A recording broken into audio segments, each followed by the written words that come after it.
अन्नपूर्णा आजीचा सगळ्यांना नमस्कार. चमचमीत क्रीमी बटर पनीर, झणझणीत ठेचा घालून बनवलेली बटाटा भाजी, गरमागरम व्हेज पुलाव, ओला नारळ घालून बनवलेला केशरी नारळी भात, मऊ लुसलुशीत तोंडात टाकताच विरघळणारा थंडगार दहीवडा आणि टम फुगलेला फुलका.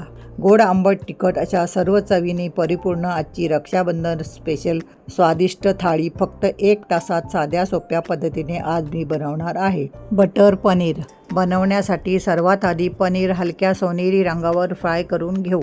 त्यासाठी तव्यात अर्धा पळी तेल चांगले गरम झाले की तव्यात पनीर घालून दोन्ही बाजूने हलक्या सोनेरी रंगावर फ्राय करून घेऊ. मी इथे 100 ग्रॅम ताजे पनीर घेतले आहे. पनीर असे हलकेसे फ्राय करून घेतल्याने पनीर ग्रेव्हीमध्ये खळत नाही. तसेच पनीर ग्रेव्हीमध्ये दिसायला आणि चवीला सुद्धा छान लागते. पण जर पनीर जास्त फ्राय केले तर पनीर कडक होऊ शकते. त्यामुळे पनीर हलकेसे फ्राय करून झाले की लगेच फ्राय पॅनमधून काढून घ्यायचे. बटर पनीरची ग्रेव्ही बनवण्यासाठी मी इथे 1 कांदा, 3 मीडियम आकाराचे टोमॅटो, 4 ते 5 लसणाच्या पाकळ्या, 1 इंच आले, भिजवून घेतलेले मुठभर काजू, अख्खा मसाला, काश्मीरी मिरच्या आणि कोथिंबिरीची देठं घेतली आहेत. सर्वात आधी कढईत 1.5 पळी तेल घालू. तेल गरम झाले की तमालपत्र आणि अख्खा मसाला, लसणाच्या पाकळ्या, आले घालून थोडे परतून घेऊ. 1 सेकंद परतून झाले की एक मोठा उभा कापून घेतलेला कांदा घालून घेऊ. गॅस मिडियम ठेवून कांदा परतत आहे तर कोथिंबिरीची देठं, बिया काढून गरम पाण्यात भिजवून घेतलेल्या काश्मीरी मिरच्या घालून थोड्या परतून घेऊ. 3 मीडियम आकारावर कापून घेतलेले टोमॅटोसुद्धा कांद्याबरोबर मऊ होईपर्यंत परतून घेऊ. भिजवून घेतलेले काजू, चिमूटभर मीठ घालून कढईवर झाकण ठेवून घेऊ. टोमॅटो लवकर मऊ व्हावा म्हणून कढईवर झाकण ठेवून अर्धा मिनिट कांदा टोमॅटोला वाफ काढून घेऊ. 1 मिनिटाने झाकण काढून कांदा टोमॅटो थोडे परतून घेतले की 1 छोटी वाटी पाणी घालून घेऊ. पाणी घातल्याने कांदा टोमॅटो करपणार नाहीत. परत कढईवर झाकण ठेवून अजून 1 मिनिट वाफ काढून घेऊ. 1 मिनिटानंतर कांदा टोमॅटो छान गळगळीत शिजले आहेत. कांदा टोमॅटो गार झाल्यावर मिक्सरमध्ये बारीक वाटून घेऊ. नेहमी तीच पिवळ्या बटाट्याची भाजी खाऊन कंटाळा आला असेल तर झणझणीत ठेचा घालून बनवलेली बटाटा भाजी एकदा ह्या पद्धतीने नक्की बनवून बघा. ठेचा बटाटा भाजी बनवण्यासाठी मी इथे 5 लहान आकाराचे बटाटे थोडे मीठ घालून उकडायला ठेवले होते. तर बटाटे छान उकडून झाले आहेत.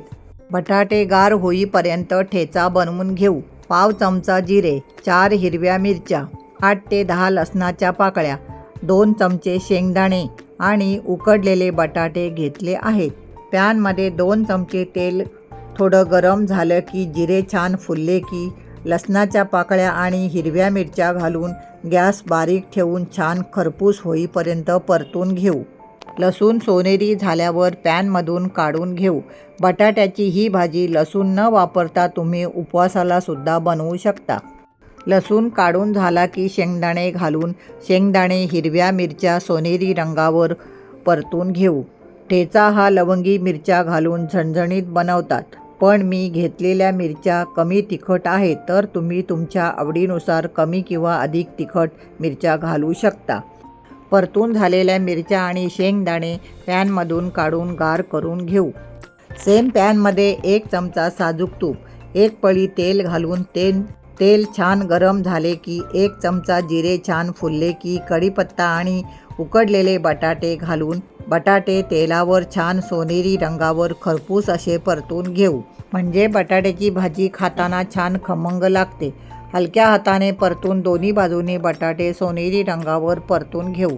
मी बटाटे उकडताना थोडे मीठ टाकले होते त्यामुळे मीठ बटाट्यात छान आतपर्यंत जाते. गॅस बारीक करून पॅनवर झाकण ठेवून 1 मिनिट वाफ काढून घेऊ. तर इथे लसूण, मिरची, शेंगदाणे गार झाले आहेत. मिक्सरमध्ये परतून घेतलेले सर्व साहित्य आणि चवीनुसार मीठ घालून पाणी न घालता मिक्सर चालू बंद करून ठेचा जाडसर वाटून घेऊ. खरं तर ठेचा हा खलबत्त्यात कुटून किंवा वाटून करतात पण वेळेअभावी मी मिक्सरमध्ये झटपट वाटून घेत आहे. तुम्हाला आवडत असल्यास तुम्ही हा ठेचा खलबत्त्यात कुटून घेतला तर चवीत अजून नक्कीच भर पडेल. तर असा मी जाडसर पाणी न घालता मिरचीचा ठेचा वाटून घेतला आहे. इकडे एका बाजूने बटाटे फ्राय करून झाल्यावर बटाटे दुसऱ्या बाजूवर पलटी करून घेऊ. फक्त बटाटे परतताना बटाटे तुटणार नाहीत याची काळजी घेऊ. परत अर्धा मिनिट पॅनवर झाकण ठेवून एक वाफ काढून घेऊ. माझ्याकडे बटाटे जरा मोठ्या आकाराची असल्याने बटाटे मी मधून कट करून घेतले. तुम्ही ह्या जागी जर लहान छोट्या आकाराचे दम आलूसाठी वापरतात ते बटाटे वापरले तरी चालतील. तर इथे बटाटे दोन्ही बाजूने छान सोनेरी झाले आहेत. आत्ता तयार केलेला ठेचा बटाट्यात घालून घेऊ.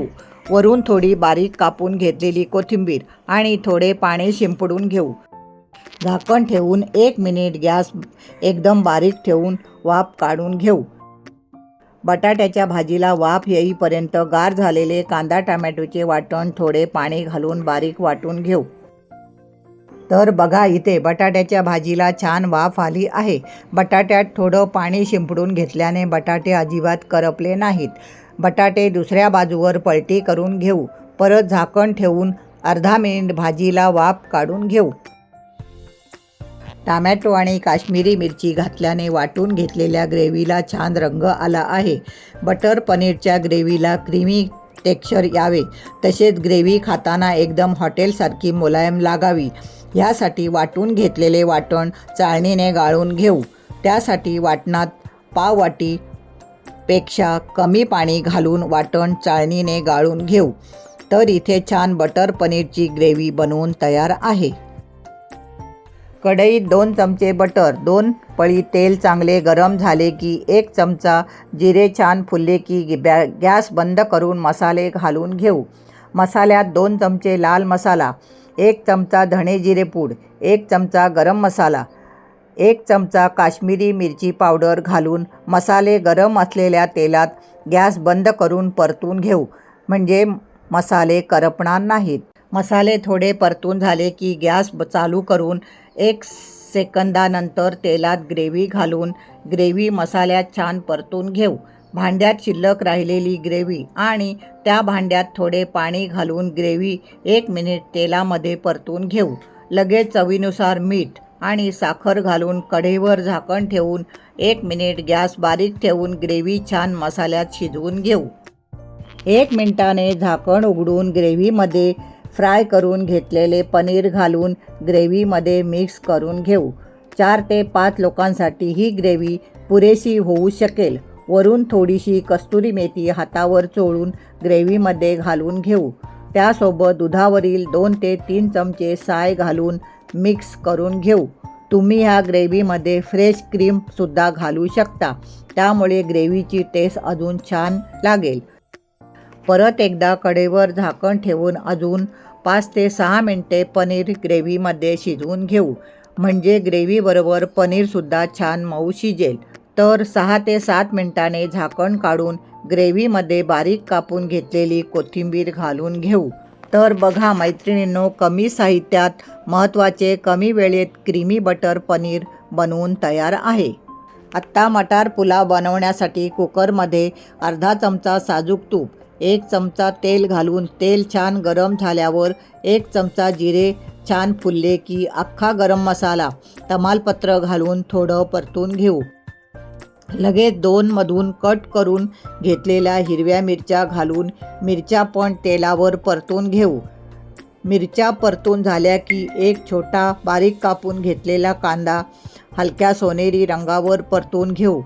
कांदा परतत असताना त्यात पाववाटी गाजर आणि फ्रेश मटार घालून कांद्यात 2 ते 3 सेकंद परतून घेऊ.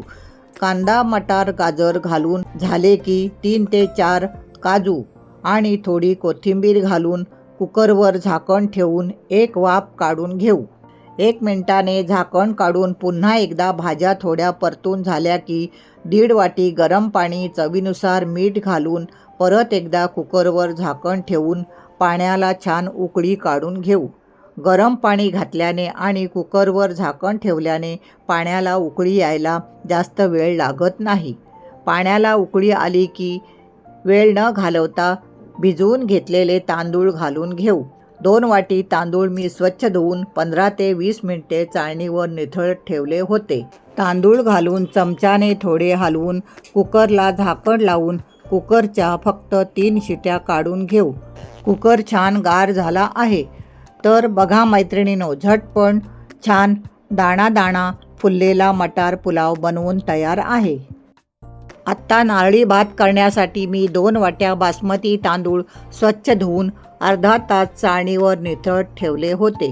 त्याचबरोबर 4 वाट्या पाणी, 1 वाटी खवलेले ओले खोबरं घेतलं आहे. मोठ्या पातेल्यात 1 मोठा चमचा साजूक तूप गरम झाले की अख्खा मसाला घालून 1 सेकंद परतून घेऊ. मसाले परतून झाले की तांदूळ घालून घेऊ. तांदूळ तुपावर छान सोनेरी रंगावर परतून घेऊ, म्हणजे भाताची चव खूप छान लागते. तांदूळ हलक्या हाताने परतून घेऊ, म्हणजे तांदूळ तुटणार नाहीत. तांदूळ परतून झाल्यावर गॅस बारीक ठेवून अर्धा मिनिट झाकण ठेवूया. झाकण ठेवल्याने तांदूळ वाफेवर छान सोनेरी रंगावर भाजून होतील. 1 मिनिटाने झाकण काढून बघूया. तर बघा, तांदूळ 1 मिनिटातच हलके सोनेरी रंगावर परतून झाले आहेत. लगेच ओलं खोबरं घालून घेऊ. घातलेले खोबरंसुद्धा तांदळाबरोबर 2 सेकंद परतून घेऊ. अर्धा चमचा मीठ घालून परत एकदा पातेल्यावर झाकण ठेवून 1 मिनिट वाफ काढून घेऊ.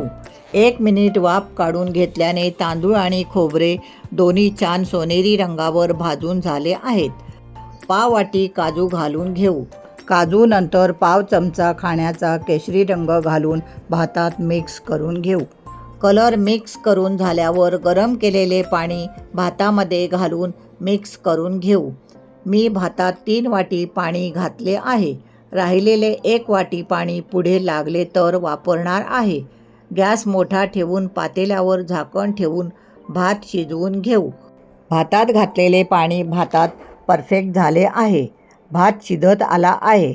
गॅस बारीक ठेवून 1 मिनिट झाकण ठेवून भाताला 1 वाफ काढून घेऊ. तर 1 मिनिटाने झाकण काढून भात चमच्याने हलवून थोडा मोकळा करून घेऊ. आत्ता भातात पाऊण वाटी साखर घालून भातात मिक्स करून घेऊ. भात शिजत आल्यावर साखर घातल्याने भात छान शिजून मोकळा होतो. साखर भातात आधीच घातली तर भात साखरेमुळे कडक आणि चिकट होऊ शकतो.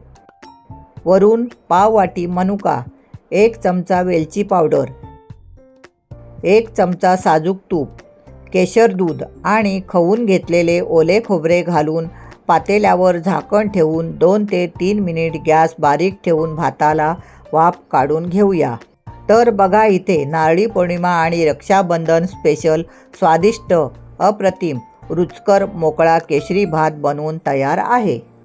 मैत्रिणींनो, तुम्हाला नारळी भाताची रेसिपी कशी वाटली ते कमेंट करून नक्की सांगा. रेसिपी आवडल्यास तुम्हीसुद्धा ह्या पद्धतीने केशरी भात नक्की बनवून बघा. दही वडे बनवण्यासाठी 1 वाटी उडदाची डाळ 2 तास पाण्यात भिजत ठेवली होती. उडदाची डाळ छान फुगली आहे. जास्तीत जास्त 2 ते 3 तासापेक्षा जास्त डाळ भिजवून घेतली तर वडे जास्त तेल पितात. 2 वेळा डाळ छान स्वच्छ धुवून मिक्सरच्या भांड्यात घालून बरोबर 1 मिरची, आल्याचा छोटासा तुकडा, चवीनुसार मीठ, थोडं पाणी घालून बारीक वाटून घेऊ. तर बघा, डाळ छान वाटून झाली आहे. वाटून घेतलेल्या डाळीचं पीठ लगेच पसरट भांड्यात काढून पीठ चांगले 2 मिनिट फेटून घेऊ. वाटून घेतलेले डाळीचे पीठ जेवढे फेटून घेऊ तेवढे वडे छान सॉफ्ट बनतील. डाळ फेटून झाली की परत एकदा 2 चमचे पाणी वाटून घेतलेल्या डाळीच्या पिठात घालून हाताने अजून 1 मिनिट फेटून घेऊ. तर बघा, पहिल्यापेक्षा वाटून घेतलेल्या डाळीच्या पिठाचा रंग छान पांढरा झाला आहे. डाळ फेटून छान हलकी झाली आहे हे ओळखण्यासाठी छोट्या भांड्यात साधं पाणी घेऊन त्यात वाटून घेतलेली अर्धा चमचा डाळीचे पीठ घालून घेऊ. तर बघा, पीठ अजिबात वेळ न घालवता पटकन पाण्यावर आले आहे. डाळीचे पीठ छान फेटून घेतल्याने पीठ मस्त हलके झाले आहे.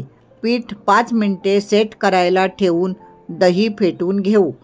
इथे मी 2 वाटी ताजे गोड दही घेतले आहे. त्यात 2 चमचे साखर घालून दही छान क्रीमी होईपर्यंत फेटून घेऊ. जसजसे दही फेटून घेऊ तसतसे दही छान क्रीमी होते. दह्यात मी फक्त पाव वाटीपेक्षा कमी थंड पाणी घालून घेतले म्हणजे दही थोडे पातळ होईल. त्यामुळे वडे दह्यात घातल्यावर दही वड्यामध्ये आतपर्यंत जाईल. बऱ्याचदा आपण वडे छान बनवतो पण दही थोडं घट्ट ठेवल्याने दहीवडा आतून रसदार होत नाही. वरून पाव चमचा चाट मसाला घालून दही थंड होण्यासाठी फ्रीजमध्ये ठेवून देऊ. वडे तळून घेण्यासाठी एकीकडे तेल कडकडीत गरम झाले आहे. वडे मी चमच्याने घालून घेणार असल्याने चमचा पाण्यात बुडवून घेऊ म्हणजे वडे घालताना चमच्याला न चिटकता भराभर तेलात सोडून घेऊ. गॅस मिडियम ठेवून सतत हलवत छान सोनेरी रंगावर तळून घेऊ. वडे तेलात घालतात छान फुलले आहेत. इनो सोडा काही न वापरता वडे छान हलके होऊन फुलले आहेत.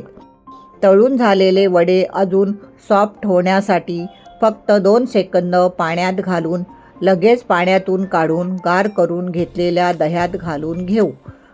राहिलेले वडे पण मी असे तळून घेणार आहे.